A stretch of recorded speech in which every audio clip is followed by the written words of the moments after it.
Isang mapagpalang araw sa ating lahat mga kaagimat. Araw ng Sabado ngayon at mayroon na naman akong ipapakita sa inyo mga kaagimat na aking hawak na mga kakaibang bato o mutya mga kaagimat. At sa hindi muna ako mag-umpisa, maraming salamat sa walang sawang nakasubaybay sa aking munting channel. And big shout out na lang sa lahat na mahilig sa mga mutya mga kaagimat. Ang ipapakita ko mga kaagimat ay una, itong nakuha ko na bunga ng talisay mga kagimat na naposilize na mga kagimat. At kagandahan nito ay alog siya mga kagimat, oh. Yan, tagos na yan sa ilaw mga kagimat. Yan, puro solid, walang butas mga kagimat. Yan, oh. May maganda sa hanap buhay mga kagimat. Parang ang berto nito ay parang langka din. Yan, oh. Pero alog siya mga kagimat, oh.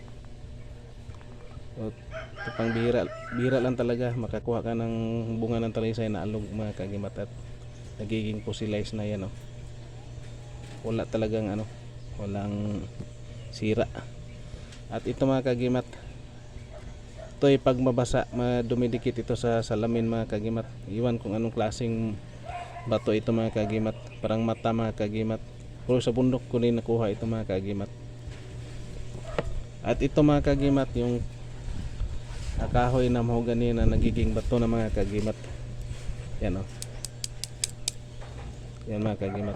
Ito ay tinatawag din nila na haring bakal mga kagimat. Yan, kahoy na mahogani na nagiging bato. Ito yung nakuha ko sa puno ng mahogani mga kagimat. At ito mga kagimat, mutya ng ahos. Kung titingnan natin, kawangis siya ng ahos talaga na binalatan mga kagimat. Makintab siya mga kagimat, yan, oh. Ahos talaga yan, walang pinagkaiba sa ahos na binalatan. Kaya tinatawag itong mutya ng ahos. Ito mga kagimat, yung siper na bunga ng kahoy mga kagimat. Ito ay maganda sa pang sarado, pangguo mga kagimat. Yan ang berto nito mga kagimat. At ito mga kagimat, yung nakuha ko sa puno ng nyug na maliit na puting bato. At mayroon akong nakikita nito sa aking kaibigan na dila daw ito ng kidlat na maliit. Yan mga kagimat, oh. Yan, dila ng kidlat na maliit kasi sa puno ng kabaon. At ito ay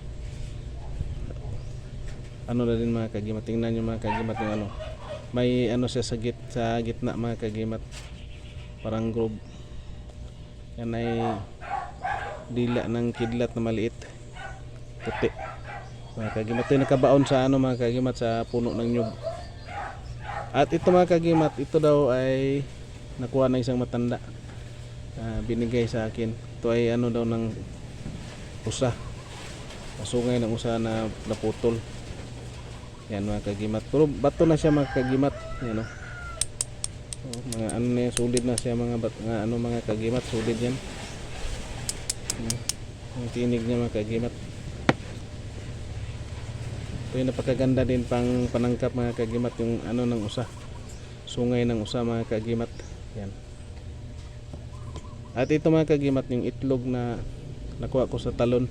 Ito ay tinatawag ko itong hiyas ng baghari mga kagimat. Ito'y bihira lang tayo makakuha ng ganitong klase mga kagimat, yung hiyas ng baghari. Mayroon na ako dati, nakakuha na ako ng ganito, pero nalimusan ng aking kaibigan mga kagimat. Yan, oh. Hiyas ng baghari. At panghuli mga kagimat, ito yung nakuha ko na itlog sa balin sa sayaw, na itlog na itim. Itlog ng balin sa sayaw mga kagimat. At dinala ko yung niya, pugad mga kagimat. Kung titingnan natin, mayroon siyang mga kanyang tawag dito, yung kanyang laway o tawag dito mga kagimat sa ibon na balin sa sayaw. Yan, oh. Parang kristal mga kagimat, yan, oh. Yan. Nakuha ko ito sa pugad ng balin sa sayaw, yan. Itlog ng balin sa sayaw na nagiging bato, itim mga kagimat. At ito lang muna yung aking bagong ipapakita na naman sa inyo mga kagimat, na aking mga hawak na kakaibang bato. At Maraming salamat, and please like, share, comment, and subscribe mga kaagimat. And thank you for watching, and God bless ating lahat mga kaagimat.